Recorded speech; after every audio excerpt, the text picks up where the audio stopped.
ஹல்லேலூயா. பிதாவே நன்றி சொல்லுகிறோம். உடைய திவ்ய குமாரனாகிய இயேசு கிறிஸ்துவின் நாமத்தில் ஜெபிக்கிறோம். தகப்பனே, நீர் எங்களோடு பேசும். உடைய வார்த்தையிலே நாங்கள் ஆண்டவரை இதை வரைக்கும் கேட்காத காரியங்களை நாங்கள் கேட்க எங்களுக்கு கிருபை அருளும். நீரே ஆசீர்வதியும். இயேசுவின் நாமத்தில் பிதாவே, ஆமென். I have been teaching in the topic of cleansing your home, cleansing your house, cleaning your house. So God has been wonderful and He is talking to us and He is motivating us and being blessed by His word and cleaning our houses by the word, by the blood. In a series of messages I have given. So in that I want to continue today also to bless you, to clean your house, to cleanse your body, cleanse your mind, cleanse your family, that you may be blessed by His word and His power. அவருடைய வல்லமையினால், அவருடைய காரியங்களினால் நீங்கள் ஆசீர்வதிக்கப்படுவீர்கள் என்பதில் எந்த சந்தேகமில்லை. அவருடைய செய்திக்கு முன்பதாக ஒரு இன்ட்ரோடக்ஷனாக ஒரு காரியத்தை நான் உங்களுக்கு வேதத்திலிருந்தே கொடுக்க விரும்புகிறேன். From the Bible I want to give an introduction to my message. வேதம் சொல்லுகிறது, நம்முடைய பிரச்சனைகள் தீராததுக்கு காரணம் ஒன்று சொல்லுங்களேன். நம்முடைய பிரச்சனைகள் தீராததற்கு ஏதாவது ஒரு காரணம் இருக்கும். உங்களுக்கு என்ன காரணம் இருக்கு சொல்லுங்க பார்க்கலாம்.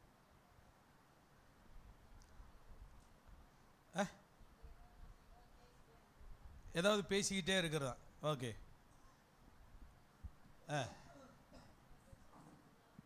சாரி, அவிசுவாசம், அவிசுவாசம், அன்பிலீஃப்,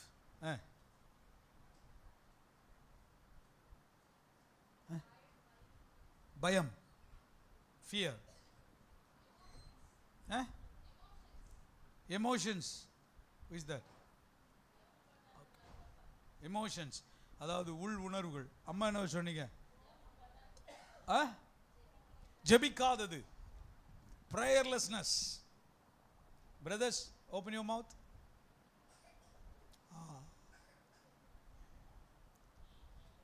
What? சொல்லுங்கப்பா, என்ன பிரச்சனையினால சில காரியங்கள் நடக்கல?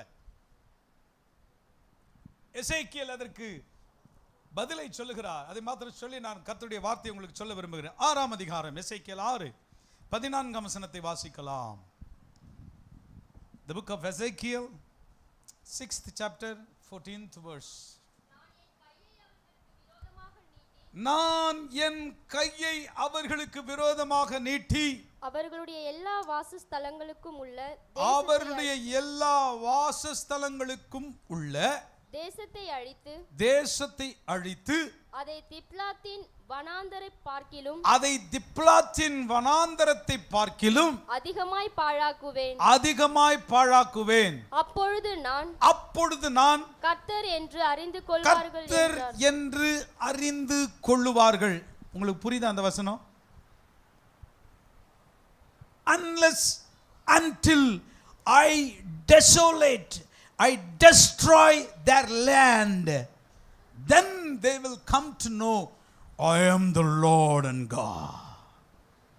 Hello, புரியுதா? நீ என்னைக்கு அவர்தான் கர்த்தர் என்பதை அறிந்து கொள்ளுகிறாயோ அது வரைக்கும் பிரச்சனை இருந்துகிட்டே இருக்குமா? ஹலோ, உங்களுக்கு புரியுற மாதிரி சொல்லட்டுமா? எதையாவது கர்த்தர் கற்றுக் கொடுத்தார்னா கத்துக்கிற வரைக்கும் பிரச்சனை வந்துகிட்டே இருக்கும். பக்கத்தில் கை கட்டி சொல்லுங்க, கத்துக்கிற வரைக்கும். நல்லா சொல்லணும்னு சொன்னேன், என் மூஞ்சியை பார்த்துட்டு இருந்தேன்னு வச்சுக்க. கர்த்தர் எதையாவது சொல்லி கொடுத்து கத்துக்கிற வரைக்கும் என்னதான் பிரச்சனை வந்துகிட்டே இருக்கும். நிறைய பேருக்கு என்னதான் கத்துக்கொடு, என்னதான் சொல்லி கொடு. சில வாத்தியார்லாம் 2000 times imposition. எத்தனை டைம்ஸ்? 2000 முறை எழுதிட்டு வா. 2000 முறை எழுதின பிறகும் அடுத்த நாள் கேளுங்க அந்த அம்மாட்ட, அது இது வந்து என்ன சொல்கிறது, இப்போது அது ஏன் இந்த அம்மா எப்படி எழுதுனா, இந்த விரலில் ஒரு பேனா, இந்த விரலில் ஒரு பேனா, இந்த விரலில் போனால் ஒரு 5 பேனாவை வச்சு ஐ ஆம் த லார்ட் காட்னு 5 லைனில் எழுதுவாங்க. அப்படின்னா 2000 முறைக்கு எத்தனை முறை எழுதுனா போதும்? 40 முறை எழுதுனா போதும். என்னப்பா கணக்கு தப்பா சொல்றீங்க?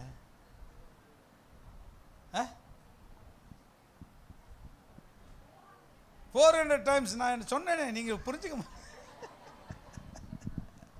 கவனிங்க. 2000 முறை எழுதுறதுக்கு எத்தனை முறை எழுதினா போதும்? 400 முறை எழுதினா போதும். நல்லா கவனிங்க. அப்படிலாம் இம்போசிஷன் எழுதினா கூட நம்ம ஆளுக்கு மண்டையில் ஏற மாட்டேங்குது. ஆண்டவர் சொல்றாரு, கற்றுக் கொடுக்கறத கற்றுக்கிற வரைக்கும் என்னதான்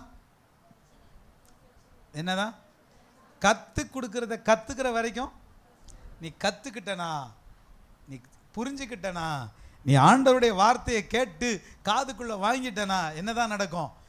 அற்புதங்கள் சமீபமே. கையை வைத்து சொல்லுங்க, அற்புதங்கள் சமீபமே, அதிசயங்கள் சமீபமே. வார்த்தையை யாரெல்லாம் புரிந்து கொள்ளுகிறோமோ அவர்களுக்கெல்லாம் நிச்சயமாக விடுதலை சீக்கிரம் வரும். வார்த்தையை கத்துக்கலனா திரும்ப திரும்ப வனாந்தரம். அதை மட்டும் சொன்னா மூஞ்சி சுருக்குன்னு போகுது, அதை மட்டும் சொன்ன உடனே சிவுக்குன்னு போகுது. ஹலோ, நீ வார்த்தையை கற்றுக்கிட்டு கீழ்ப்பிடிகிற வரைக்கும் உனக்கு வனாந்தரம் தான். நான் சொல்லலை, கர்த்தர் சொல்றாரு. இன்னொரு முறை சத்தமா அந்த 14ஆம் வசனத்தை வாசிப்பா. எல்லாரும் வாசி, எல்லாரும். நான் என் கையை அவர்களுக்கு விரோதமாய் நீட்டி அவர்களுடைய எல்லா வாசஸ்தலங்களும் உள்ள தேசத்தை அழித்து அதை திப்லாத்தின் வனாந்தரத்தை பார்க்கிலும் அதிகமாய் பாழாக்குவேன். அப்பொழுது நான் கர்த்தர் என்று அறிந்து கொள்வார்கள் என்றார். இப்ப சொல்லுங்க, அதுக்கு முன்னாடியே கர்த்தர் அவர்தான் தெரிஞ்சுக்கிட்டா நல்லா தானே இருக்கும். ஆமென். இப்போ இந்த வசனத்தில் அந்த அப்பொழுது நான் கர்த்தர் என்று அறிந்து கொள்வார்கள் என்பதை முதல்ல போடுங்க. அப்பொழுது நான் கர்த்தர் என்று அறிந்து கொள்வார்கள் அப்படின்னா என்ன அர்த்தம்? இதெல்லாம் தேவையே இல்லை. அல்லே சொல்லுங்களேன். இதை மட்டும் அறிந்து கொள்ளனா இதெல்லாம் வந்துக்கிட்டே இருக்கும். நீ வனாந்தரத்துக்கு போய் தான் ஆகணும். ஹலோ, எங்கே போய் தான் ஆகணும்? ஏப்பா இது ஏன்பா இப்படி படுத்து கிடந்து கொஞ்சிக்கிட்டு இதாடா, ஏய் ஏன்னா பீச் ஆக்கிட்டீங்க திடீர்னு சச்ச, ஏம்மா தோத்துறோம். அல்லேலூயா, வா கரங்களை வைத்தி வர. அல்லேலூயா. ரைட், கவனிங்க நல்லா. கர்த்தர் சொல்லி கொடுக்கறத டக்குன்னு படிச்சிட்டிங்கன்னா வைங்க, வனாந்தரமே வராது, பிரச்சனையே இருக்காது, எல்லாம் சரியாயிரும். காரணம் என்ன? அவர் கர்த்தர் என்பதை யாரெல்லாம் புரிஞ்சுக்கிட்டாங்களோ அவங்களுக்கு என்ன இல்லையா? வனாந்தரல. பக்கத்தில் கை கொடுத்து சொல்லுங்க, கர்த்தரை கர்த்தர்னு புரிஞ்சுக்கிறதுக்கு என்ன உனக்கு பிரச்சனை? கேளுங்க, சும்மா கேட்டு வைங்க, நமக்கு என்னைக்காவது உதவும். அல்லேலூயா. கர்த்தரை கர்த்தர்னு புரிஞ்சுக்கிறதுக்கு என்னதான் பிரச்சனை உங்களுக்கு? எல்லாமே பிரச்சனையா? சரி, இன்றைய வசனத்துக்கு நான் உங்களை அழைத்து செல்ல விரும்புகிறேன். கர்த்தர், அவரை கர்த்தர் என்று அறிந்து கொள்ளுகிற அத்தனை பேருக்கும் அவர் கிருபை உள்ளவராய் இருக்கிறார். ஆமென் சொல்லுங்க, கரங்களை வைத்து சொல்லுங்க. இன்றைக்கும் நம்முடைய வீட்டை சுத்தம் பண்ணி அதை ஆசீர்வதிக்க போகிறோம். நாம் போன வாரத்துக்கு முந்தின வாரம் உங்களோடு கூட தொடர்ந்து போதனையாக நான் போதித்தேன். நிறைய பேர் வந்து சொன்னீங்க, ஐயா ரொம்ப ஆசீர்வாதமாக இருந்துச்சு, ரொம்ப பிரயோஜனமாக இருந்துச்சு, என் வீட்டை சுத்தமாக்க போகிறேன். என் வீட்டை ஜெர்மன்லேருந்து ஒரு பிரதர் எனக்கு மெசேஜ் போட்டார், ஐயா உங்கள் மெசேஜை பார்த்தேன், ரொம்ப நல்லா இருந்துச்சு, ரொம்ப பிரயோஜனமாக இருந்துச்சு அப்படின்னு சொல்லி போட்டிருந்தார். ஆகவே அதனுடைய தொடர்ச்சியை நான் உங்களோடு கூட பேச விரும்புகிறேன். கர்த்தர் உங்களை ஆசீர்வதிப்பாராக. வாசிக்கலாம். 1 ராஜாக்களின் புஸ்தகம் 22ஆம் அதிகாரம் 22ஆம் வசனத்தை வாசிக்கலாம். எதினாலோ என்று கர்த்தர் கேட்டார். அப்பொழுது அது நான் போய் அவர்களுடைய தீர்க்கதரிசிகள் எல்லாருடைய வாயிலும் பொய்யின் ஆவியாய் இருப்பேன் என்று என்றது. அதற்கு அவர் நீ அவனுக்கு போதனை செய்து அப்படி நடக்க பண்ணுவாய். எப்பா வசனத்தை மாத்தப்பா. 22 1 ராஜாக்கள்.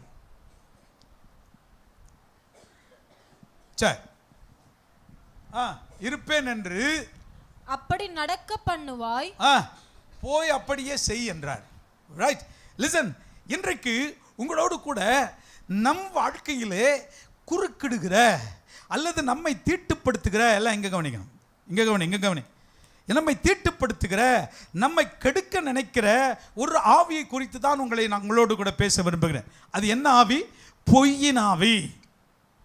நிறைய பேருடைய வாயில எப்ப பார்த்தாலும் பொய் இருக்கு. காரணம் என்ன? ஒரு ஆவி கிரியை செய்கிறது.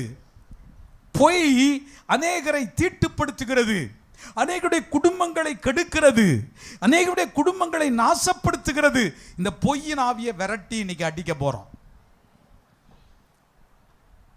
நீங்களே சேஃப் கார்ட் பண்ணிடுவீங்க போல இருக்குது. பொய்யின் ஆவியே அப்படியே மறைஞ்சுக்கோ, அப்படியே உட்காந்துக்கோ, சைடில் உட்காரு, பாஸ்டர் கண்ணுக்கு மட்டும் பட்டுறாத, அவர் விரட்ட போகிறான்றாரு, தயவு செய்து மோஞ்சியை காட்டுறாத, முகத்தை மறைச்சி முக்காடு போட்டுக்கோ, இந்தா ஏன் சால்வையை எடுத்து போட்டுக்கோ அப்படிங்கிற மாதிரி உட்காந்துங்க. சொல்லுங்க எல்லாம் வாயை திறந்து, பொய்யின் ஆவியை விரட்டு.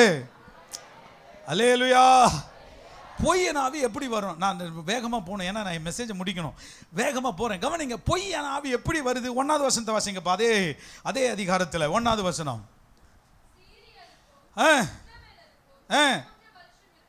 யுத்தம் இல்லாமல் இருந்தது 3ஆம் வருஷத்திலே யூதாவின் ராஜாவாகிய போய் மைக்கில் படி எல்லாருக்கும் கேட்கட்டும். மைக் தான் இருக்குல்ல. ராமோத் நம்முடையதென்று அறியீர்களா? நாம் அதை சீரிய ராஜாவின் கையில் இருந்து பிடித்துக் கொள்ளாமல் சும்மா இருப்பேனான் என்று. கவனிங்க. யோசபாத் அற்புதமான ஒரு ராஜா. இந்த யோசபாத் எப்படிப்பட்டவன்? ஒரு உதாரணம் சொல்லுங்க. யோசபாத் நல்லவன் அப்படிங்கிறதுக்கு. யோசபாத் அற்புதமான ஊழியக்காரன் அப்படிங்கிறதுக்கு ஒரு உதாரணம் சொல்லுங்க. சொல்லுங்க, கையை வைத்து சொல்லுங்க. துதிக்க வச்சவன். ஒரு அல்லேலூயா சொல்ல மாட்டேங்கிறீங்களே. இந்த யோசபாத் தான் துதிக்க வச்சவன். கையை வைத்து சொல்லுங்க. யாரு? துதினா ரொம்ப பிடிக்கும். நியாயப்பிரமாணத்தை கண்டுபிடிச்சவன், வேதத்தை தேடினவன். பக்கத்தில் கை கொடுத்து சொல்லுங்க, இவன் ரொம்ப நல்ல ராஜா. துதிக்க வச்சவன், நியாயப்பிரமாணத்தை கண்டுபிடிச்சவன். ரமேஷ்க்கு தமிழ் தெரியல, பக்கத்தில் கை கொடுத்து சொல்லுன்னு சொன்னேன். என்ன ரமேஷ் அண்ணா? எனக்கு தமிழ் மட்டும்தான் தெரியும், கொஞ்சம் இங்கிலீஷ் தெரியும். ஏன் கை கொடுத்து சொல்ல வைக்கிறேன்னா மனசுல பதியும். அப்படிப்பட்ட ராஜா யார்கிட்ட போனானா? இஸ்ரவேலின் ராஜா பேர் என்ன? ஆகாப். ஆகாப் என்ற உடனே உங்களுக்கு என்ன ஞாபகம் வரும்? யெசபேலின் புருஷனாகிய ஆகாப் கீரை கொள்ளைக்கு கூட ஆசைப்படுவான். யாராவது ஒரு ஏழை இருந்துச்சுன்னா அந்த ஏழைகிட்ட இருந்து அடிச்சு புடுங்கி, கீரை விதைச்சு நீ பெரிய ஆளாக போறியா, கொண்டா, எனக்கு வேணும். அப்படிப்பட்டவங்கிட்ட போய் சம்பந்தம் கலந்து பொண்ணை கட்டி நாசமா போனவன் தான் யோசபாத். நல்லா கவனிங்க. இப்போ ஆகாபுக்கு, நல்லா கவனிங்க, நான் உங்களுக்கு சொல்றேன். ஆகாபுக்கு என்ன ஆசை தெரியுமா? தீர்க்கதரிசிகள் 400 பேர் இருக்காங்க. எத்தனை பேர்? கவனி நல்லா சொல்லு. எத்தனை பேர் இருக்காங்க? 400 பேர் இருக்கிறாங்க. இப்ப கூப்பிட்டு நாங்க போய் ராமோத்தை பிடிக்க போகிறோம், நீங்க எல்லாம் என்ன சொல்றீங்க? உடனே அவங்க என்ன சொன்னாங்க? 4ஆம் வசனத்தை வாசிமா. யோசபாத்தை நோக்கி, கீலேயாத்தில் உள்ள ராமாத்தின் மேல் யுத்தம் பண்ண என்னோட கூட வருகிறீரா என்று கேட்டான். சரி, 6 வசமா 6. இஸ்ரவேலின் ராஜா ஏறக்குறைய 400 தீர்க்கதரிசிகளை கூடி வர செய்து, நான் கீலேயாத்தில் உள்ள ராமோத்தின் மேலே யுத்தம் பண்ண போகலாமா போகலாதா என்று அவர்களை கேட்டதற்கு அவர்கள், போம், ஆண்டவர் ராஜாவின் கையில் உமை ஒப்பு கொடுப்பார் என்றார்கள். எத்தனை தீர்க்கதரிசி? 400 தீர்க்கதரிசியும் யாரை பார்த்த உடனே குப்புற விழுந்து கிடக்குறாங்க? ஆகாப் ராஜாவை பார்த்த உடனே அந்தர்பல்ட்டி அடிக்கிறவன். ஹல்லேலூயா. இன்னைக்கு தீர்க்க தரிசனம்லாம் எப்படி வருது?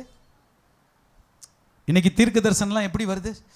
ஸ்டீஃபன், என்ன சிரிக்க மாட்டேங்கிற ஸ்டீஃபன்? எனக்கு இப்போ வர மாட்டேங்குது பாரு, நீ சிரிச்சா.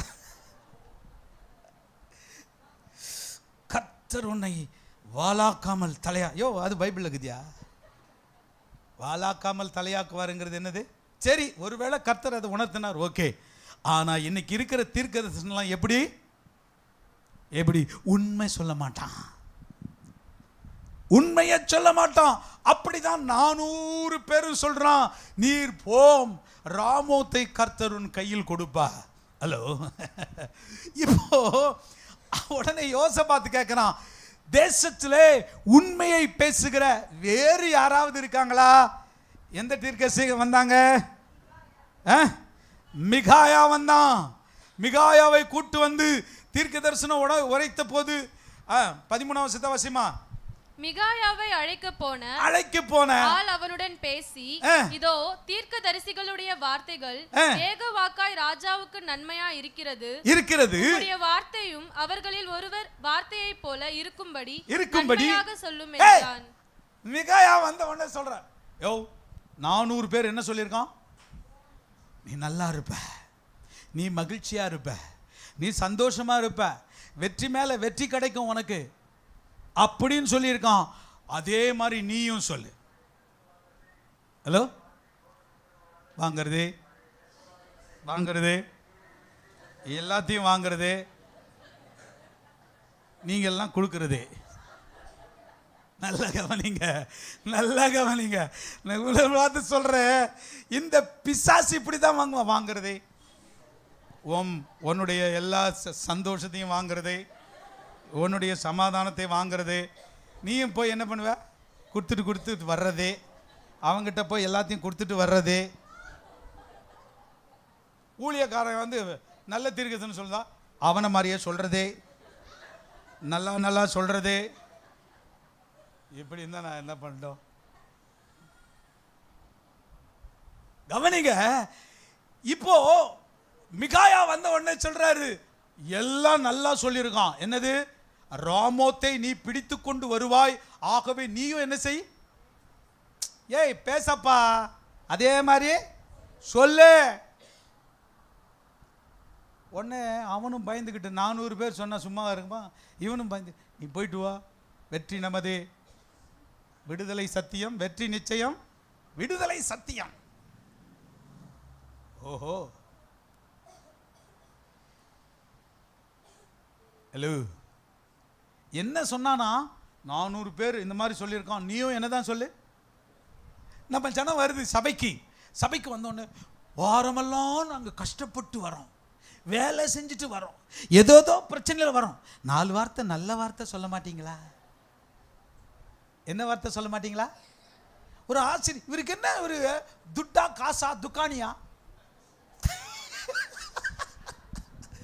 துட்டா துக்கானியா? ஒரு 4 வார்த்தை நல்ல வார்த்தை சொல்ல வேண்டியது தானே. நீ நல்லா இருப்ப, நீ வாழ்ந்திருப்ப, சுகமா இருப்ப. நானும் 400 பேர்ல ஒருத்தனா என்ன வச்சிடுறது. 400 பேர் நல்லா சொல்லியிருக்கான் பாஸ்டர், எனக்கு எப்படி இருக்கும்? கருக்குன்னு இருக்கும். 400 பேர் போய் சொல்லுவானா? நாங்கள் எவ்வளோ கஷ்டப்பட்டு வரோம், வாரமெல்லாம் தலையை உடச்சிட்டு வரோம். அவன் எங்களை திட்டுறான், அவன் ஆஃபீஸ் போனால் அவன் திட்டுறான், ரோட்டில் போனால் அவன் திட்டுறான், வண்டி ஓட்டினா கூட திட்டானுங்க. ரோசா ஹார்னு ட்ரோயிங்கன்னு அடிச்சிட்டோம்னா, ஏய் அறிவு இருக்கா உனக்கு? எதுக்கு ஹார்ன் அடிக்கிற? என் பிள்ளை இந்த வாரம் காரை ஓட்டிட்டு திட்டு வாங்கிட்டு வந்து என்கிட்ட சொல்லிக்கிட்டான், எப்பா வந்து இப்படி திட்டிவிட்டாம்பா, அப்படி திட்டிவிட்டாம்பான்னு. நல்லா கவனிங்க. வாரமெல்லாம் கஷ்டப்பட்டு வர்றோம். ஒரு நல்ல வார்த்தை சொல்லக்கூடாதா? என்ன? நீ நல்லா இருப்ப, நீ மகிழ்ச்சியா இருப்ப, நீ ஜெயிச்சிருவ. எப்படி ஜெயிப்ப? நல்லா கவனிங்க. இது நிமித்தம் தான் பொய்யின் ஆவி தீர்க்கதரிசிகளின் வாயிலே சுத்தி கொண்டே இருக்கிறதா. நல்லா கவனிங்க. இன்னைக்கு நான் அதை அப்படியே நம்முடைய லைஃபுக்கு கொண்டு வர போறேன். நிறைய பொய்யின் ஆவி அநேகருடைய வாயில் இருக்கிறதுனால நன்மைகளையே பெற முடியாமல் இருக்கிறார்கள். வீட்டுக்குள்ள போனா பொய், ஆபீஸ்க்கு வந்தா பொய், எங்கேயாவது வேலைக்கு போனா பொய், சபைக்கு வந்தா அதை விட பொய். எப்படி? சபைக்கு வந்தா வாசிக்கலாம்.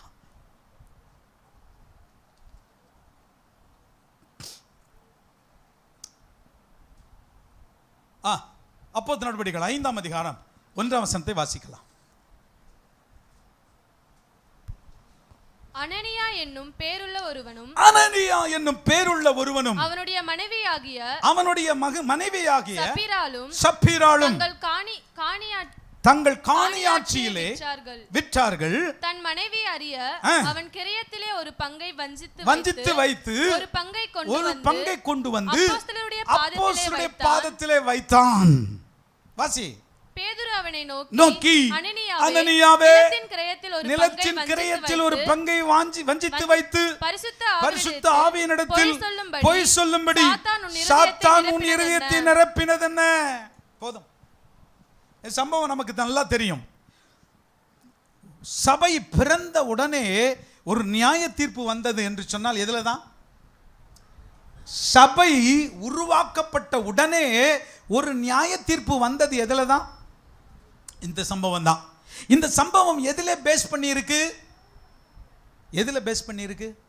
இந்த சம்பவம் எதை ஒட்டி நடந்தது? புரியுதான்னு கேட்கறதுக்கு தான் இவ்வளவு கேள்வி கேட்டுட்டு இருக்கேன். புரியுதா?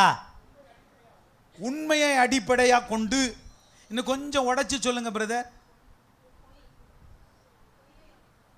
பொய்யை அடிப்படையா கொண்டு இன்னும் கொஞ்சம் உடைச்சு சொல்லுங்க சிஸ்டர்.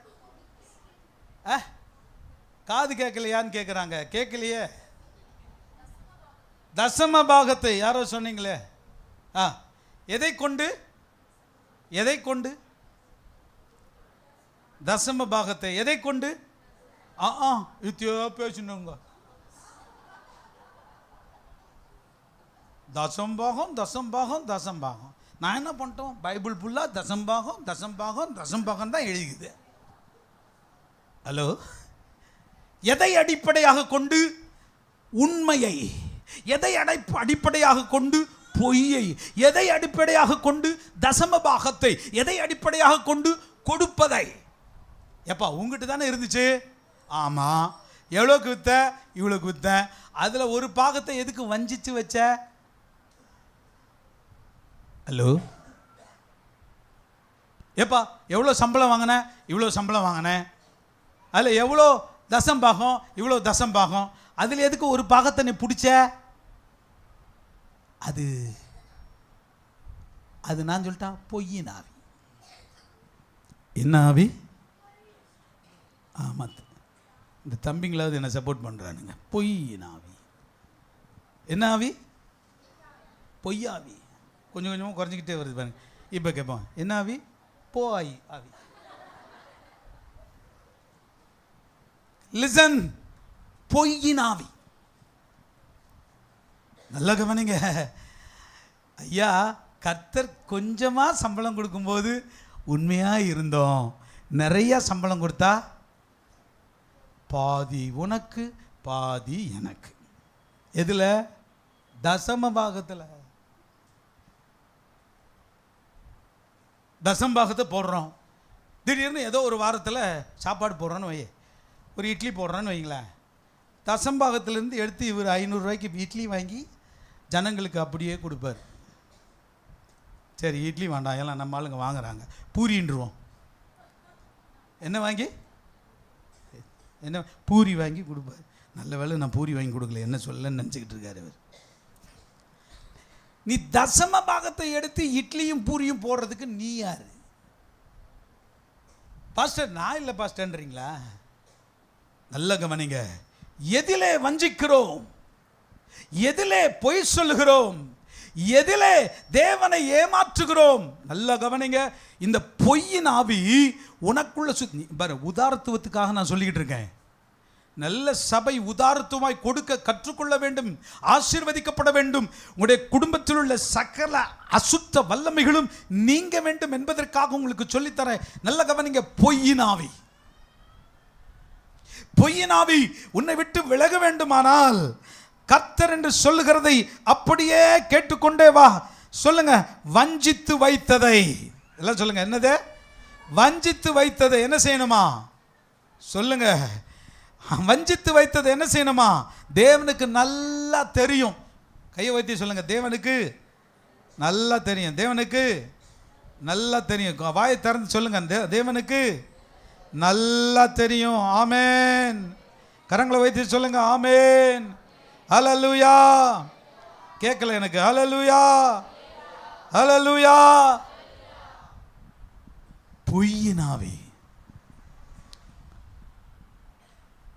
நிறைய குடும்பங்களிலே கிரியை செய்து கொண்டிருக்கிறது. ஏமாற்றுகிற ஆவி, கர்த்தரை வஞ்சிக்கிற ஆவி. இது நமக்கு பெரிய சாபத்தை கொண்டு வரும். கொடுக்கிறத பத்தி நல்லா புரிஞ்சுக்குங்க, கொடுக்கிறத பத்தி நல்லா விளங்கி கொள்ளுங்க. ஏன் தெரியுமா? எதிலெல்லாம் நாம் வஞ்சிக்கிறோமோ, பொய் சொல்லுகிறோமோ, அதிலெல்லாம் என்ன நடக்கிறது? சொல்லுங்க, என்ன நடக்கிறது? சாபமாகிய பொய்யின் ஆவி நம்முடைய குடும்பத்துக்குள்ளே உலாவ ஆரம்பித்து விடுகிறது. நம்முடைய குடும்பத்துக்குள்ளே அது கிரியை செய்ய ஆரம்பிக்கிறது. நம்முடைய குடும்பத்துக்குள்ளே அது வேலை செய்ய ஆரம்பிக்கிறது. நம்முடைய குடும்பத்திலே சாபத்தை கொண்டு வர ஆரம்பிக்கிறது. ஆகவே தான் உங்களை நான் மிகவும் கெஞ்சி கேட்டுக்கொள்வது என்ன தெரியுமா? கர்த்தருக்கு தெரியாம ஒன்றும் நடக்காது. ஒரு ஆமென் சொல்ல மாட்டேங்கிறீங்களே. கர்த்தருக்கு தெரியாம என்ன செய்யாது? ஒன்றும் நடக்காது. எல்லாம் சொல்லுங்க, கரங்களை வைத்து சொல்லுங்க, கர்த்தருக்கு தெரியாம ஒண்ணுமே நடக்காது. அல்லேலூயா சொல்லுங்க. கரங்களை வைத்து சொல்லுங்க, அல்லேலூயா. கரங்களை வைத்து சொல்லுங்க, அல்லேலூயா. பொய்யின் ஆவி கிரியை செய்ய கிரியை செய்ய கிரியை செய்ய நம்முடைய சரீரத்திலேயும் நம்முடைய ஆவியிலேயும் அது பலனை கரைத்து தின்கிறது. அது நம்முடைய ஆசீர்வாதங்களை கரைத்து தின்கிறது.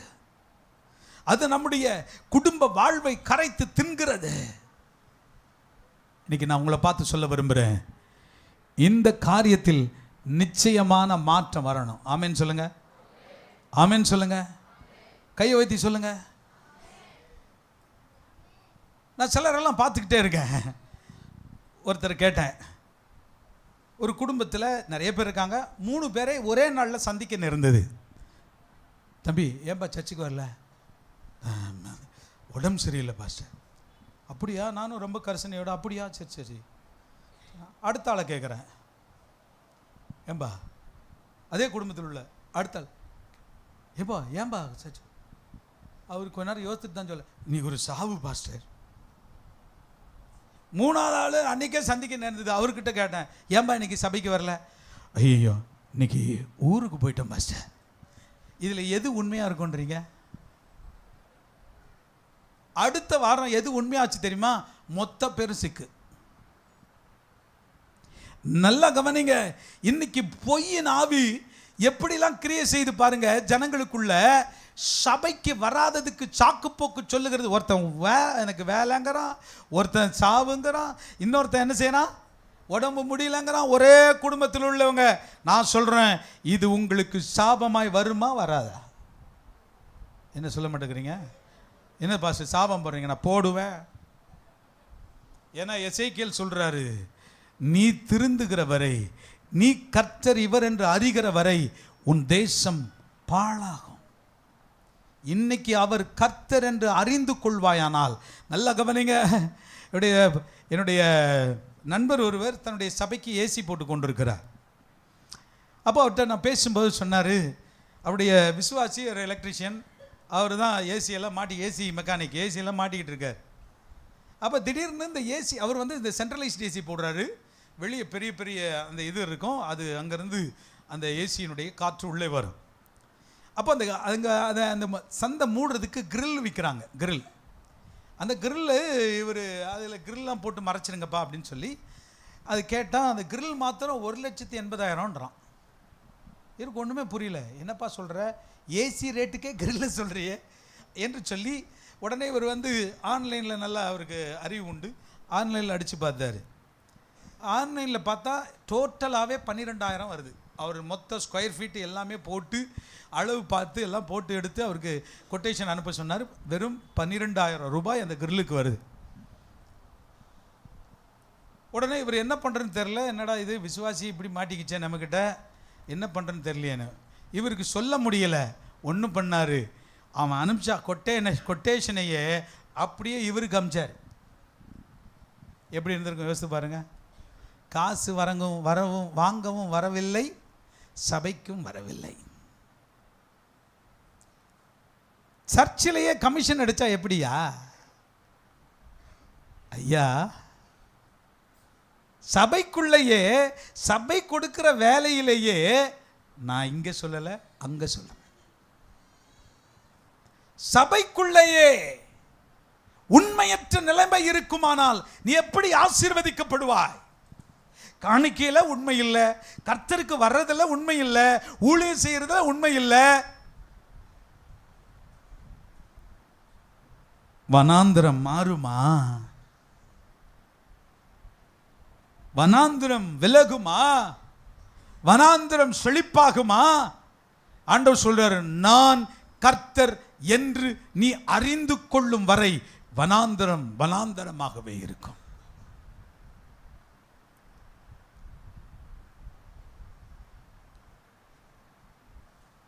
என் அன்பு பிள்ளைகளே, பொய்யின் ஆவி கிரியை செய்கிற சில ஏரியாக்களை உங்களுக்கு காண்பிக்க விரும்புகிறேன். நம்முடைய வாழ்க்கையிலே காண்பிக்க விரும்புகிறேன். வாசிக்கலாம், ஒரு வசனத்தை நான் உங்களுக்கு காண்பிக்கட்டும். எபேசியருக்கு எழுதின நிருபம் 4ஆம் அதிகாரம் 25ஆம் வசனத்தை வாசிக்கலாம். எபேசியர் 4ஆம் அதிகாரம் 25ஆம் வசனத்தை வாசிக்கலாம்.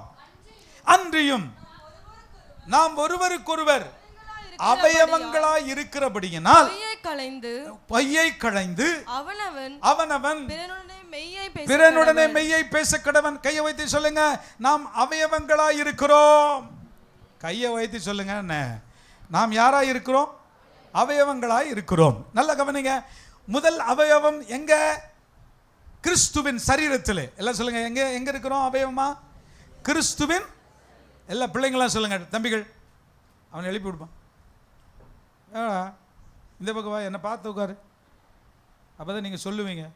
ஏ ரொம்ப தொந்தரவுப்பா நீங்கள். இன்னொருத்தன் எங்க வா, இங்கே வா, இல்லை இங்கே வாடா. முடிய மாட்டேங்குது உங்க கூட. எல்லாம் நிமிந்து உட்கார், நல்ல நிமிந்து உட்கார். சொல்லுங்க, நம்ம கிறிஸ்துவின் சரீரத்தில் என்னவா இருக்கிறோம்? எல்லாம் சத்தமா சொல்லு, கிறிஸ்துவின் சரீரத்தில் அவயவங்களாக இருக்கிறோம். ஆகவே பொய்யை களைந்து விட வேண்டும். எத்தனை பேர் விசுவாசிக்கிறீங்க? ஆமென் சொல்லுங்க. இன்னைக்கு அது இல்லை என்னுடைய பிரசங்கம். என்னுடைய பிரசங்கம், நாம் நம்முடைய வீட்டிலே ஒருவருக்கொருவர் அவயவங்களாக இருக்கிறோம். எப்படி சொல்லலாம்? எப்படி சொல்லலாம்? மனைவி சரீரமாக இருப்பாளானால் கணவன் என்னவா இருக்கிறார்? யார சொன்னீங்க? தலையா இருக்கிறார். சொல்றீங்க ஒரு அல்லேலூயா. அப்ப ரெண்டு பேரும் ஒருவருக்கு ஒருவர் என்னவா இருக்கிறோம்? அவயவங்களா இருக்கிறோம். ஆமென். நீங்க உங்க புருஷனோடு எப்படி இணைக்கப்பட்டிருக்கிறீர்கள்? அவர் என்னவா இருக்கிறார்? தலையா இருக்கிறார். சொல்லுங்க, எல்லாரும் சொல்லுங்க, அவர் என்னவா இருக்கிறார்? தலையா இருக்கிறார். நீங்க என்னவா இருக்கீங்க? சரீரமா இருக்கிறீர்கள். ஒருவருக்கொருவர் என்ன செய்யக்கூடாது? பொய் சொல்லக்கூடாது. ஒரு அல்லையா சொல்லுங்களேன், கரங்களை வைத்து சொல்லுங்களேன். அல்லேலூயா. வீட்டில் உண்மை உள்ளவர்களா இருக்கிறவர்கள் ஆசீர்வதிக்கப்படுவார்கள். ஆமென் சொல்லுங்க. நீங்க ஆபீஸ் போறீங்க, மனைவி உங்களுக்கு கேட்குறாங்க, மணி 6 ஆயிருச்சே, இன்னும் ஐயா வரலையே. ஐயா எங்க இருக்கீங்க? ஐயா ஆபீஸில் தான்மா இருக்கேன். எங்க இருக்கேன்? ஆபீஸில் தான் இருக்கேன், கடையில் தான் இருக்கேன், வேலையில் தான் இருக்கேன். 11 மணிக்கு சுற்றி அடிச்சுட்டு வர்ற, எங்கெல்லாம் போயிட்டு, சொல்ல முடியாத இடத்துக்கெல்லாம் போயிட்டு, எங்கெல்லாம் போயிட்டு, எங்கெங்கேயோ போயிட்டு வீட்டுக்கு வரும்போது எப்படி வர? தடுமாறும் கால்களை கண்டே, அம்மாவுக்கு உள்ளம் குளமாகி போனதை. சரி, நேரம் நம்ம வீட்டுக்கு வந்தியா? பக்கத்து வீட்டில் போய் ஹலோ ஏம்மா கதவை தர. அந்தம்மா நமக்கு ஃபோன் பண்ணுது.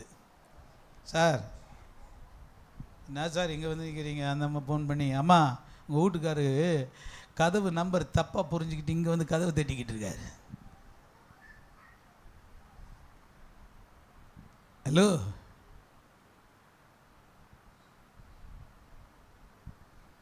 சபைக்கு வந்தால் என்ன ஆவி? சபைக்கு வந்தால் பரிசுத்த ஆவியானவர். மாலை வந்தால் என்ன ஆவி? அசுத்த ஆவி, பிசாச. என்ன ஆவி? அசுத்த ஆவி. நல்லா கவனிங்க. இன்னைக்கு பல குடும்பங்களிலே பொய்கள் பிணைக்கப்படுகிறது. என்னுடைய நண்பர் ஒருவர், பிரபு என்று சொல்லப்படுகிறவர், என் பேர் தான் இருக்கும். அவர் ஒரு இந்த எஸ்டிடி பூத் வச்சிருந்தார். அதில் எவ்ரி ஈவினிங் ஒரு ஃபாதர், கேத்தலிக் ஃபாதர் வந்து ஃபோன் பண்ணுவாராம். அவர் சொல்லுவார், ஒரு கத்தோலிக்க ஃபாதர் வந்து என்ன செய்வார்? ஃபோன் பண்ணுவார். பாஸ்டர், நான் எவ்வளவோ ட்ரை பண்ணிட்டேன். பிரபு சொல்கிறார், நான் எவ்வளவோ ட்ரை பண்ணிட்டேன், அவர் பேசுகிறத இது வரைக்கும் நான் என்னதுன்னு ஒரு வார்த்தை கூட கண்டுபிடிக்க முடியல. இப்போ எல்லாருக்கும் செல்ஃபோன் இருக்குது. இப்படி வச்சுட்டு நான் ஒரு முறை, முதல் முறை செல்ஃபோன் வந்தப்போ எனக்கு ரொம்ப ஆச்சரியமாயிருச்சு. செல்ஃபோன் வந்து உள்ளே இருக்குது, வெறும் இந்த ஹெட்செட் மட்டும் இருக்குது, காதில் மாட்டிட்டு ஒருத்தன் பேசிகிட்டே போகிறான் சேலம் ஸ்டேஷனில். எனக்கு ஆச்சரியமாச்சு, என்னடா நல்லா இருக்கானே, வாலிப புள்ளியாக இருக்கான், இவ்வளோ பைத்தியமாக இருக்கான், அவனும் பாட்டுக்கு தானாக பேசிட்டு போகிறானே. அடப்பாவத்தை, யார் பெற்ற புள்ளியோ பாவம் அப்படின்னு நானும் புலம்பிட்டு வீட்டு வந்தால் நான் தான் பைத்தியக்காரனாக இருக்கேன். கொஞ்ச நாள் கழித்து எல்லாரும் எல்லாம் மாட்டிட்டு பேசிகிட்டே போகிறான். நல்லா கவனிங்க. அது இப்போது வயரே கிடையாது, ஃபோன் எங்கே இருக்குன்னே தெரியாது, காதில் மாட்டு அவன் பாட்டுக்கு ஏன்னு சிரிக்கிறான். யாருக்கிட்ட பேசுகிறானே தெரியாது, அவ்வளோ நேரம் பேசிகிட்டு இருக்கான். எத்தனை முறை பாஸ்டர் ஃபோன் அடித்தாலும் எங்கேஜாகவே இருக்குது. தம்பிகளா, உங்களுக்கு ஃபோன் அடித்து அடித்து பார்க்குறேன்டா, எப்போ பாரு என்கேஜாகவே இருக்கு. ஏன் பாஸ்டர்? எங்கள் பாஸ் கூட தான் பேசிக்கிட்டு இருந்தேன். தெரிகிறதே. யாரு கூட தான் பேசிக்கிட்டு இருந்தேன்? எங்கள் பாஸ் கூட தான். நல்ல கவனிங்க. வீட்டுக்குள்ள இருக்கிற பொய்யின் ஆவிய விரட்டி அடிச்சோம்னா அந்த வீடு எப்படி மாறுமா? அந்த வீடு எப்படி மாறுமா? வாசிக்கலாம். 128ஆம் சங்கீதத்துக்கு திருப்புவோம். 128ஆம் சங்கீதம். நான் இப்போ உங்களுக்கு ஆசீர்வாதத்தை தான் சொல்ல போறேன். வாசிங்க பார்க்கலாம். கர்த்தருக்கு பயந்து போடு, எல்லாம் வாசிக்கலாம். என் வீடு எப்படி மாறப்போகுது? கையை வைத்து சொல்லுங்க, என் வீடு எப்படி மாறப்போகுது? இது மாதிரி தான். கர்த்தருக்கு பயந்து, எல்லாம் வாசிக்கலாம். இங்கே பார்த்து வாசிங்கப்பா, மேலே வருது பாருங்க. அவர் வழிகளில் நடக்கிறவன் எவனோ. இன்னொரு முறை சொல்லுங்க, அவர் வழிகளில் நடக்கிறவன் எவனோ. பெண்கள்லாம் சொல்லுங்க, அவர் வழிகளில் நடக்கிறவள் எவளோ, அவள் பாக்கியவதி. கரங்களை வைத்து சொல்லுங்க, அவள் பாக்கியவதி. அடுத்து 2வது வசனத்தை எல்லாம் சேர்ந்து வாசிங்க. உன் கைகளின் பிரயாசத்தை நீ சாப்பிடுவாய், உனக்கு பாக்கியமும் நன்மையும் உண்டாயிருக்கும். அல்லேலூயா, அல்லேலூயா. நீ எப்படி சாப்பிடுவியா?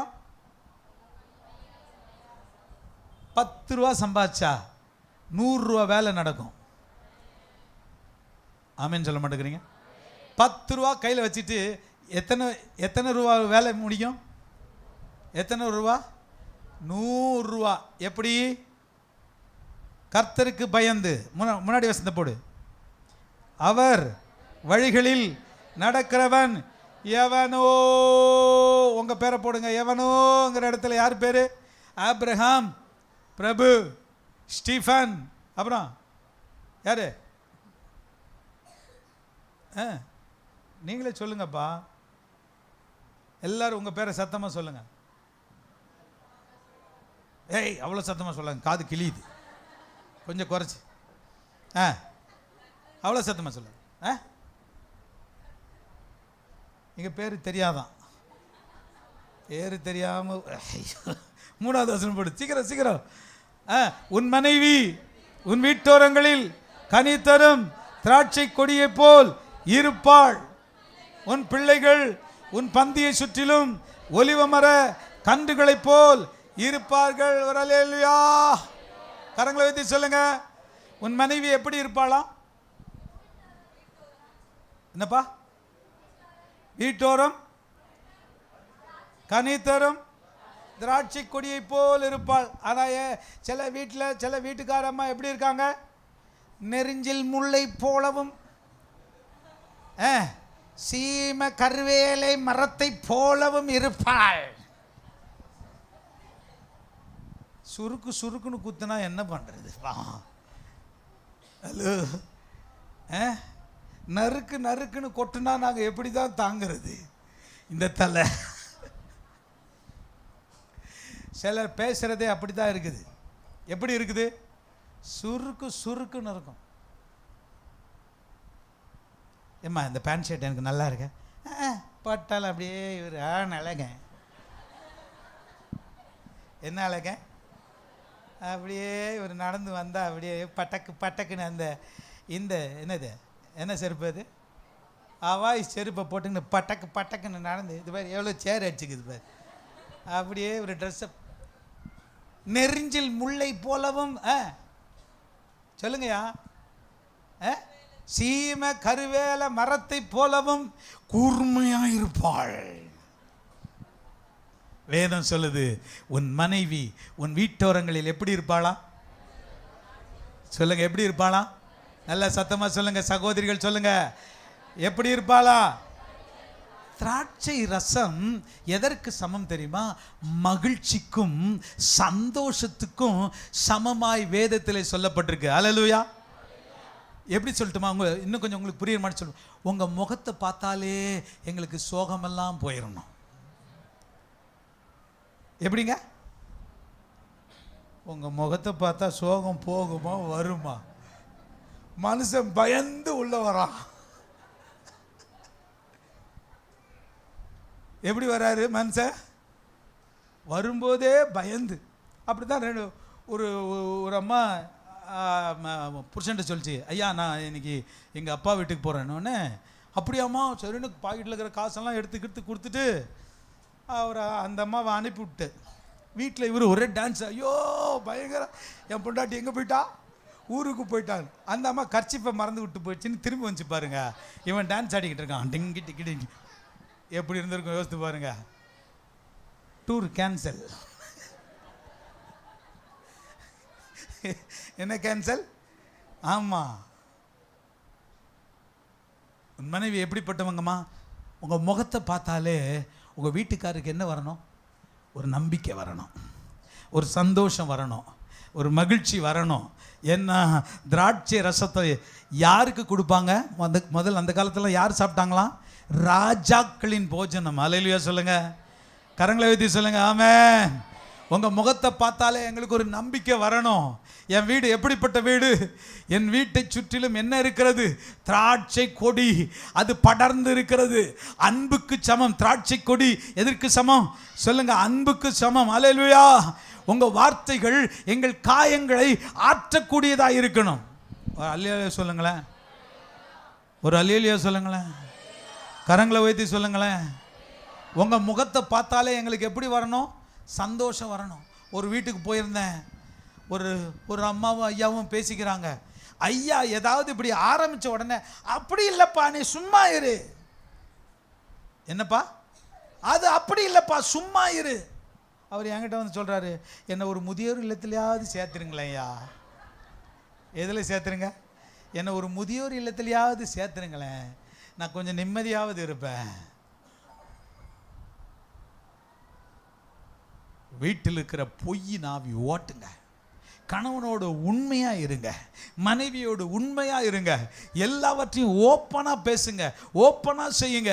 ஏதாவது உங்களுடைய மெசேஜஸ், உங்களுடைய காரியங்கள், உங்கள் கால்ஸ் எல்லாம் ரகசியப்படுத்தப்படக்கூடாது. நீங்களும் உங்கள் மனைவி ஒரே சரீரமாய் இருக்கிறபடினால், கரங்களை வைத்து சொல்லுங்க, நாம் ஒருவருக்கொருவர் அவயவங்களாய் இருக்கிறபடினால் என்ன செய்யுங்க? பொய்யை பொய்யை பொய்யை பொய்யை களைந்து விடுங்கள். ஆமென் சொல்ல மாட்டேங்கிறீங்களா? குடும்பத்தை நீட்டா நடத்திட்டு போங்க. வேதம் சொல்லுகிறது, புருஷன் மனைவிக்கு என்னவா இருக்கிறானா? தலையா இருக்கிறான். ஹலோ, தலைனா என்ன பண்ணும் சொல்லுங்க? என்ன பண்ணும்? தலை தான் யோசிக்கும். யோசிக்குமா? தலைக்குள்ள என்ன இருக்கு? மூளை இருக்கு. யோசிக்குமா? ஆனா தலையில இருக்கிறது மொத்தம் கொழுப்பு தான். சிலருக்கு மண்டை கொழுப்பு ஜாஸ்தி. என்ன கொழுப்பு சொல்லுங்க? என்ன கொழுப்பு ஜாஸ்தி? மண்டை கொழுப்பு ஜாஸ்தி. வாயை திறந்தாலே எப்படி தான் வரும் வார்த்தைகள்? சொல்லுங்க. ஆமா, நீ அப்படிப்பட்டவ இப்படிப்பட்டவ, நீ திருந்துவியா, அதை பண்ணுவியா, இது பண்ணுவியா. வர வர எனக்கு இந்த உப்பு போட்டாலே பிடிக்க மாட்டேங்குது. குழம்புல கொஞ்சம் உப்பு கூட்டிட்டா கூட நான் 2 சொட்டு ஊற்றி சாப்பிடுவேன். பிரியாணியில் கொஞ்சம் உப்பு கூட்டிட்டா கூட கொஞ்சம் தண்ணியை ஊற்றி சாப்பிட்றாள். உண்மையாதான். நேற்று சாப்பிட்ட சாப்பாட்டில் கொஞ்சம் உப்பு ஜாஸ்தியாக இருந்தது.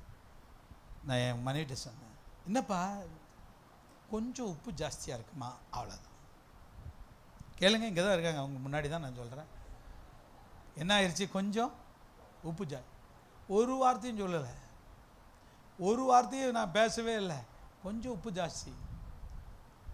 சொல்கிறத நிதானமாக நல்லா சொல்லுங்கள். வீடு எப்படி இருக்கும்? வீடு எப்படி இருக்கும்? சொர்க்கமாக இருக்கும். பக்கத்தில் கை கொடுத்துங்க, உங்கள் வீடு சொர்க்கமா? சொர்க்கமா? கேளுங்க, சொர்க்கமா நரகமா? உங்க வீடு எப்படி இருக்கு? சொர்க்கமா நரகமா? எப்படி இருக்கு? எப்படி இருக்கு? மண்டை கொழுப்பெல்லாம் இறக்கி விடு. அல்லேலூயா. கையை வச்சு சொல்லுங்க, மண்டை கொழுப்பெல்லாம் என்ன ஆகுன்னு இறக்கி விடு. பொய்யை கலந்து. நல்லா கவனிங்க. இன்னொரு வார்த்தையை நான் உங்களுக்கு சொல்லி முடிக்கட்டும். வாசிக்கலாம். ஏசாயா தீர்க்கதரிசியின் புஸ்தகம் 19ஆம் அதிகாரம் 4ஆம் வசனத்தை வாசிக்கலாம் வேகமா. 14 19 14.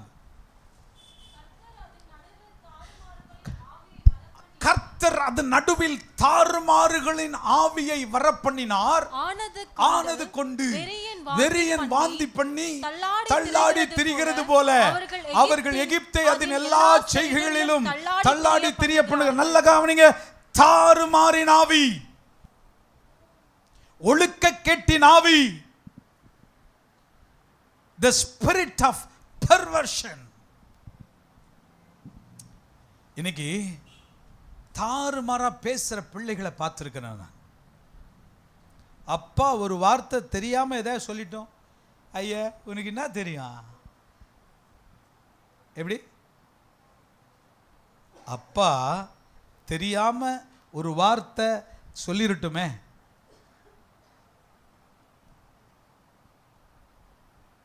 என்னப்பா? கிராமர் அப்படிங்கிற வார்த்தையை உங்க அப்பா டிராமர்ன்ட்டாருன்னு வையேன். என்னது டிராமர்? என்னது? இன்னைக்கு வீட்டுக்குள்ள பிள்ளைகள் பெற்றோருக்கு விரோதமாக பேசுகிறது தாறுமாறா இருக்கு. இன்றைக்கு மனைவிமார் கணவனை பேசுவது தாறுமாறா இருக்கிறது. கணவன்மார் மனைவியை பேசுவது தாறுமாறா இருக்கிறது. காரணம் என்ன? தாறுமாறின் ஆவி. வீட்டுக்குள்ள தம்பி, வீட்டுக்குள்ள நான் சொல்றேன் உங்களை பார்த்து, தங்கச்சி வீட்டுக்குள்ள உங்களை பெற்றோர்களை நீ மதிக்கலனா உனக்கு எதிர்காலமே கிடையாது. பெற்றோரை மதிக்காத பிள்ளைகளுக்கு எதிர்காலம் இல்லை. அவர் படித்தவராய் இருக்கலாம், படிக்காதவர்களாய் இருக்கலாம், அவருக்கு ஒன்றுமே தெரியாது இருக்கலாம், அவர் மண் சுமப்பவராய் இருக்கலாம், அவர் ஒரு மேஸ்திரியாய் இருக்கலாம், அவர் ஒரு மெக்கானிக்கா இருக்கலாம், ஏதோ ஒரு வேலை செய்கிறவராய் இருக்கலாம். பிள்ளைகள் உங்கள் பெற்றோர்களை மதிக்கவில்லை என்று சொன்னால்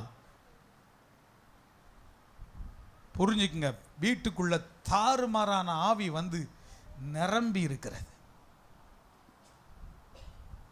சின்ன பிள்ளைகள், உங்களை பார்த்து நான் சொல்ல விரும்புகிறேன், உங்கள் பெற்றோர்களுக்கு, உங்கள் தாத்தாவுக்கு, உங்கள் பாட்டிக்கு கொடுக்கக்கூடிய கனத்தை நீங்கள் எடுப்பீர்களானால் அதை போல ஒரு சாபம் வேற எதுவும் கிடையாது.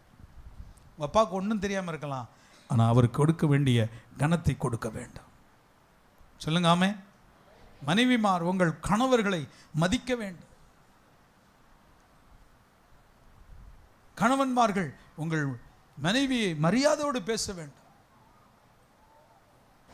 தரக்குறைவாய் தாறுமாறாய் பேசுவது அசுத்த ஆவியின் அடையாளம். அது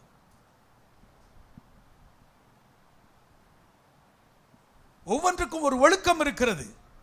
சபையா, சபைக்கென்று ஒரு ஒழுக்கம் இருக்கிறது. சபையில எல்லாரும் மைக்க பிடிச்சு பேச முடியாது. அப்படி பேசினா அது சபையா இருக்காது. வீடா, வீட்டிலே தகப்பனுக்கும் பெற்றோருக்கும் பிள்ளைகளுக்கும் இணக்கமாக இருக்க வேண்டியது அவசியமாக இருக்கிறது. அதை மீறினால் அது வீடு அல்ல.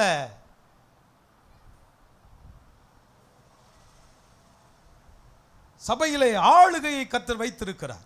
ஒரு தலைன்னு இருக்கு.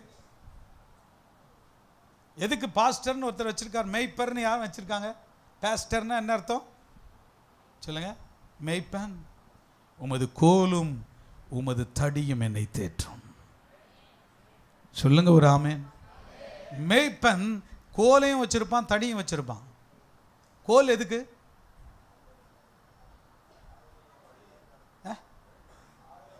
இந்த கோல் இப்படி வளைஞ்சிருக்கும், பார்த்துருக்கீங்களா? மெய்ப்பனின் கோல் ஏன் இப்படி வளைஞ்சிருக்கு?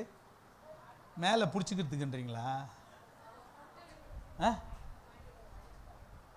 ஆடு வழி தவறி போச்சுன்னா கழுத்தில் போட்டு இப்படி இழுப்பான். ஐ பா. ஹலோ, ஆடு வழி தவறி போச்சுன்னா என்ன ஆகும்? அப்படியே இந்த செம்மறி ஆடு இப்படியே போகும் வளைஞ்சிக்கிட்டே. இந்த வெள்ளாடு இருக்குதே, 4 தெரிஞ்ச ஆடு, அது இங்கே போகும் இங்கே போகும். ஸ்கூட்டர் மேலே ஏறி நின்று அது என்ன சாப்பிடும்? தழை சாப்பிடும். செம்மறி ஆடுக்கு அது தெரியாது. கீழே என்ன இருக்குதோ புல் அது மாத்திரம் தான் சாப்பிடும். அதனால சில வெள்ளாடுகளை மேய்க்கணும்னா என்ன வேணும்? என்ன வேணும்? கோல். எதுக்கு? கழுத்தில் போட்டு ஒரே இழு. சரி, அதுக்கு கோல். தடி எதுக்கு? எதுக்குப்பா?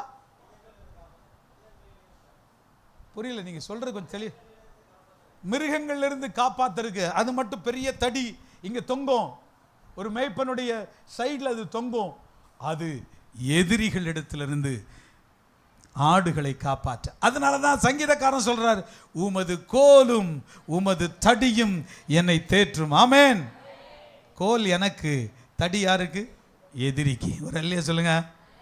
சில நேரம் நம்ம ஆடுகளை போட்டு அப்படி தோளில் கழுத்தில் போட்டு இப்படி இழுத்த உடனே என்ன சொல்லுது? நீ எல்லாம் மேய்ப்பனா? இப்படி பேசுறீங்களே, நீங்க எல்லாம் ஒரு மேய்ப்பனா? இப்படி தான் பேசுவேன்.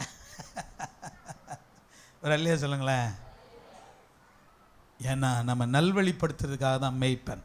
அவர் புல்லுள்ள இடங்களில் நம்மை மேய்க்கிறவர், அமர்ந்த தண்ணீரண்டை நம்மை கொண்டு போய் விடுகிறவர். கவனிங்க, ஒரு காரியத்தை நான் சொல்லி முடிக்கட்டும். வாசிக்கலாம் 31ஆம் அதிகாரம் நீதிமொழிகள் 31 வாசிக்கலாமா? நீதிமொழிகள் 31 எடுத்துங்கப்பா. Praise the Lord. போட்டியாப்பா? 3ஆம் வசனத்திலிருந்து நினைக்கிறேன். 3ஆம் வசனம். ஸ்திரீகளுக்கு உன் பலனையும் ராஜாக்களை கெடுக்கும் காரியங்களுக்கு உன் வழியும் கொடாதே. அடுத்து போப்பா, மேலே போ. அடுத்து அடுத்து அடுத்து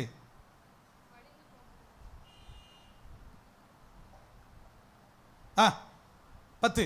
குணசாலியான ஸ்திரீயை கண்டுபிடிப்பவன் யார்? அவளுடைய முத்துக்களை விலை முத்துக்களை பார்க்கிலும் உயர்ந்து. அல்லேலூயா சொல்லுங்க. சகோதரிகளாக சொல்லுங்கள், என் மனைவி குணசாலியான ஸ்திரீ. சகோதரர்கள், ஒருத்தர் சொல்கிறாரு, இருந்தால் தானேயா சொல்ல முடியும், இல்லாத நான் எங்கே சொல்ல சொல்லு வரும். கை வைத்தி சொல்லுங்கள், என் மனைவி குணசாலியான ஸ்திரீ. ஜூடி, நீ ஏன் சொல்லிக்கிட்டு இருக்க?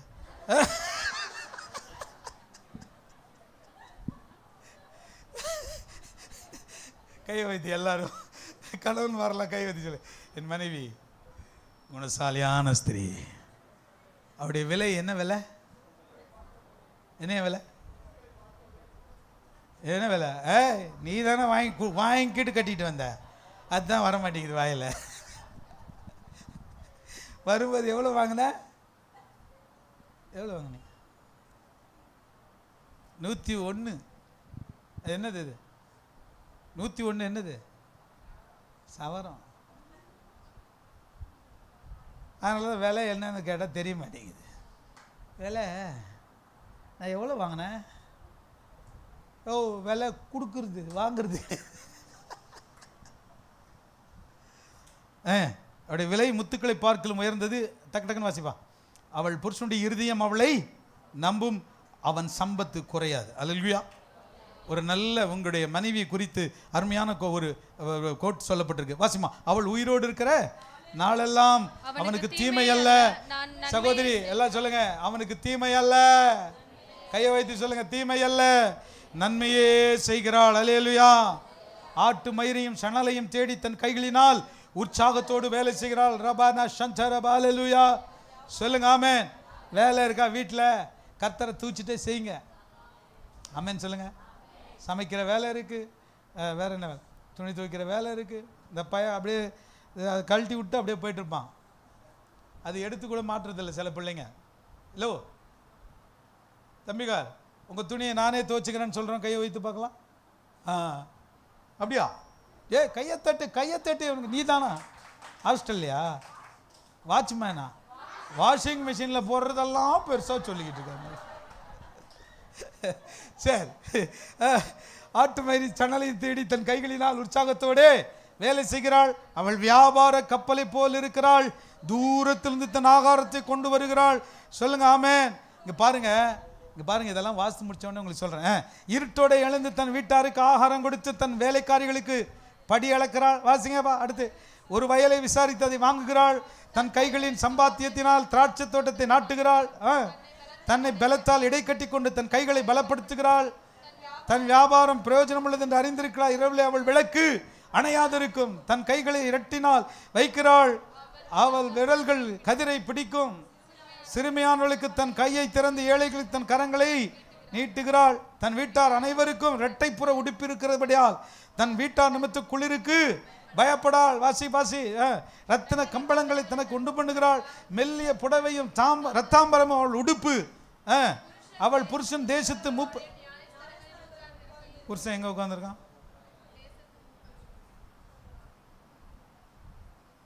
அவள் புருஷன் அவள் சமைக்கும் போது வந்து வெங்காயம் வெட்டி கொடுக்கிறான் அப்படின்னு எழுதிச்சு. அப்புறம் அவள் புருஷன் அது அப்போ நான் தயவு செய்து தப்பாக நினச்சிக்காதீங்க. புருஷர்களே, மனைவிக்கு ஹெல்ப் பண்ணுறது ரொம்ப கேவலம்னு நினைக்காதீங்க. உங்களை ஹைட்டில் உட்கார வைக்கிறது யார் தெரியுமா? உங்களுடைய மனைவி. எல்லா வேலையும் செஞ்சிடறா. டாக்டருக்கு போய் டாக்டர் கேட்டால் உங்கள் வீட்டுக்காரங்கம்மா என்ன வேலை செய்கிறாங்கன்னா, அவள் சும்மா தான் இருக்கான் வீட்டில். எப்படி இருக்கா? சும்மா தான் இருக்கா. அநியாயம் இல்லை நீங்கள் பேசுறது. அடுத்து, மெல்லிய புடவைகளை உண்டு பண்ணி விற்கிறாள். கச்சைகளை வர்த்தகரிடத்தில் ஒப்புவிக்கிறாள். அவள் உடை பலமும் அலங்காரமுமாய் இருக்கிறது. வருங்காலத்தை பற்றியும் மகிழுகிறாள். தன் வாயை ஞானம் விளங்க திறக்கிறாள். தயையுள்ள போதகம் அவள் நாவின் மேல் இருக்கிறது. அவள் சோம்பலின் அப்பத்தையும் புசியாமல் தன் வீட்டு காரியம் எப்படி நடக்கிறது என்று கண்ணோக்கமாக இருக்கிறாள். புத்தியுள்ள ஸ்திரீ எப்படி இருக்கலாம்? ஆமாம், ஒரு முறை கூட ஒரு நாளைக்கு வீட்டை பெருக்க மாட்டாள். ஹலோ, சில வீடுகள்லாம் போன உடனே தொடப்பத்தை தூக்கிட்டு வருவாங்க. ஏமா தோத்திரம் போடுமா, அப்புறம் தொடப்பு எடுக்கலாம். முதல்ல எதை போடு? இருங்க பாஸ்டர்யா, இருங்க பாஸ்டர்யா. முதல்ல தோத்திரத்தை போடு. தொடப்பத்தை தூக்கிட்டு வந்து காமிச்சிக்கிட்டு இருக்க.